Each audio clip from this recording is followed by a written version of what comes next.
Let's start our session for today. The Union Ministry of Home Affairs has officially notified the Citizenship Amendment Rules 2026.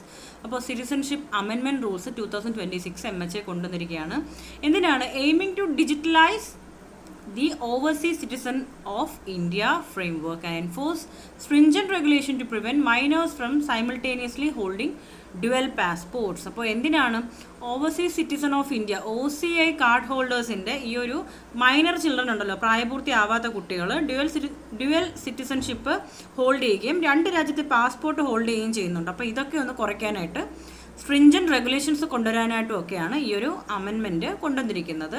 അത് മാത്രമല്ല OCI card ഹോൾഡേഴ്സിന് ഈ ഒരു പ്രൊസീജിയറും ഈ ഒരു പുതുക്കലും ചെയ്യുന്നതൊക്കെ ഡിജിറ്റലൈസ് ചെയ്യാൻ വേണ്ടിയിട്ടും ഈ ഒരു അമെൻമെൻറ്റ് കൊണ്ടുവന്നിട്ടുണ്ട്. എല്ലാം ഡിജിറ്റലാക്കാനുള്ള ഒരു അമെൻമെൻറ്റ് കൂടിയാണിത്. The government of India may register A person as an OCI. എപ്പോഴും ശ്രദ്ധിക്കുക, government of India may register A person as OCI under citizenship act. 1955 citizenship act പ്രകാരം മാത്രമാണ് OCI രജിസ്ട്രേഷൻ ഇന്ത്യയിൽ പ്രാക്ടിക്കലാക്കുന്നത്. അല്ലാതെ വേറെ ഒരു ലോയും ഇതിനെ ബാക്ക് ചെയ്യുന്നില്ല. ഇനി എന്തെങ്കിലും ഇതിൽ മാറ്റം വരുത്താൻ പാർലമെൻറ്റിന് മാത്രമേ അവകാശമുള്ളൂ. ഒരു സിറ്റിസൺ OCI ആണോ ഇല്ലയോ എന്ന് തീരുമാനിക്കേണ്ടത് നമ്മുടെ ഗവൺമെൻറ് ഓഫ് ഇന്ത്യ ആണ്. Okay, if they are a foreign citizen who was an Indian citizen on or after 26 Jan 1950. അതായത് എന്താണ് ഓവർസീസ് സിറ്റിസൺ എന്ന് പറഞ്ഞാൽ അവർ ഇന്ത്യൻസ് തന്നെയാണ്, പക്ഷേ ലേറ്റർ 1950s ശേഷം എന്ത് ചെയ്തു, അവർ മറ്റൊരു രാജ്യത്ത് പോവുകയും ഇന്ത്യൻ സിറ്റിസൺഷിപ്പ് അവർക്ക് ലോസ് ആവുകയും, അതായത് അവർ റിനൗൺസ് ചെയ്യുകയോ മറ്റൊരു രാജ്യത്തെ സിറ്റിസൺഷിപ്പ് സ്വീകരിക്കുകയോ ചെയ്തത് കാരണം അവർക്ക് ഇന്ത്യൻ സിറ്റിസൺഷിപ്പ് ലോസായി. പക്ഷേ എന്നാൽ പോലും അവർ സിറ്റിസൺ ഓഫ് ഇന്ത്യൻ ഒറിജിനാണ് അല്ലേ, അവർ ഇന്ത്യക്കാർ തന്നെയാണ്. അവർ മറ്റൊരു രാജ്യത്തെ സിറ്റിസൺഷിപ്പ് സ്വീകരിച്ചാലും by origin they are Indians. അപ്പോൾ അങ്ങനെയുള്ളവരെയാണ് ഓവർസീസ് ഇന്ത്യൻസ് അല്ലെങ്കിൽ ഓവർസീസ് സിറ്റിസൺസ് എന്ന് പറയുന്നത്. അപ്പോൾ ഇവരും NRI ആയിട്ട് എന്താണ് ബന്ധം അല്ലെങ്കിൽ എന്താണ് ഡിഫറൻസ്? NRIs എന്ന് പറയുമ്പോൾ ദേ ആർ ഇന്ത്യൻസ്, അവർക്ക് വേറൊരു രാജ്യത്തെ സിറ്റിസൺഷിപ്പ് ഇല്ല, അവർ ജോലിക്കോ മറ്റു ആവശ്യങ്ങൾക്കോ ആയിട്ട് പുറത്ത് നിൽക്കുന്നു എന്ന് മാത്രം, അവരാണ് NRIs. പക്ഷേ ഓവർസീസ് സിറ്റിസൺസ് എന്ന് പറയുമ്പോഴത്തേക്കും അവർക്ക് ഇന്ത്യൻ സിറ്റിസൺഷിപ്പ് ഇല്ല, അവർ ഓൾറെഡി വേറൊരു രാജ്യത്തെ സിറ്റിസൺ ആണ്. ഇനി OCI കാർഡ് കിട്ടാൻ യോഗ്യതയുള്ളവർ അല്ലെങ്കിൽ OCI സിറ്റിസൺഷിപ്പ് കിട്ടാൻ യോഗ്യതയുള്ളവർ ആരൊക്കെയാണ്? Eligibility extends to children, grandchildren and great grandchildren as well as minor children with at least one Indian parent and spouse of Indian citizen or OCI holders. അപ്പോൾ മക്കളായിക്കോട്ടെ, ഇപ്പോൾ grandchildren ആയിക്കോട്ടെ, great grandchildren ആയിക്കോട്ടെ, അതായത് Indian origin ആയിട്ടുള്ള ആൾക്കാരുടെ മക്കൾ, grandchildren, great grandchildren as well as minor children with at least one Indian parent. ആരെങ്കിലും ഒരാൾ either one of them should be Indian, either one of them should be Indian. ആ വാക്ക് ശ്രദ്ധിക്കുക.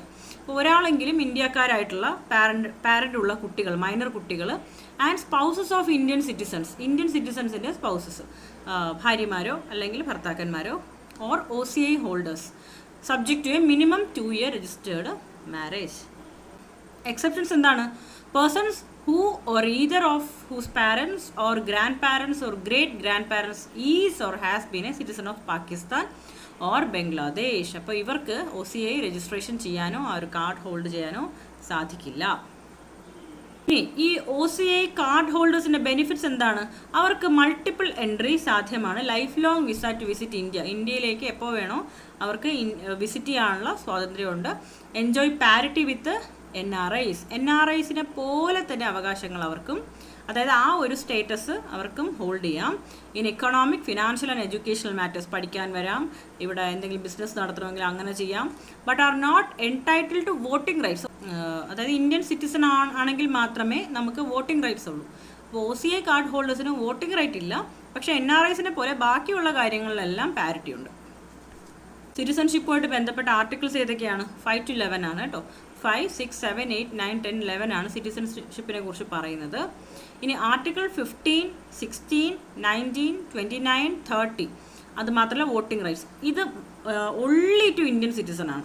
അപ്പോൾ which are the fundamental rights which are given only to Indian citizens എന്ന് ചോദിച്ചാൽ article 15, 16, 19, 29, 30 plus voting rights. Voting right ഒരു fundamental right അല്ല, legal right ആണ് അല്ലേ, സ്റ്റാറ്റ്യൂട്ടറി റൈറ്റ് ആണ്. അപ്പോൾ ഇത്രയും ഇന്ത്യൻസിന് മാത്രമേ അല്ലെങ്കിൽ ഇന്ത്യൻ സിറ്റിസൺസിന് മാത്രമേ ഈ റൈറ്റ്സ് അവൈലബിൾ ആയിട്ടുള്ളൂ. ശ്രദ്ധിച്ച് പഠിച്ചു വെക്കുക.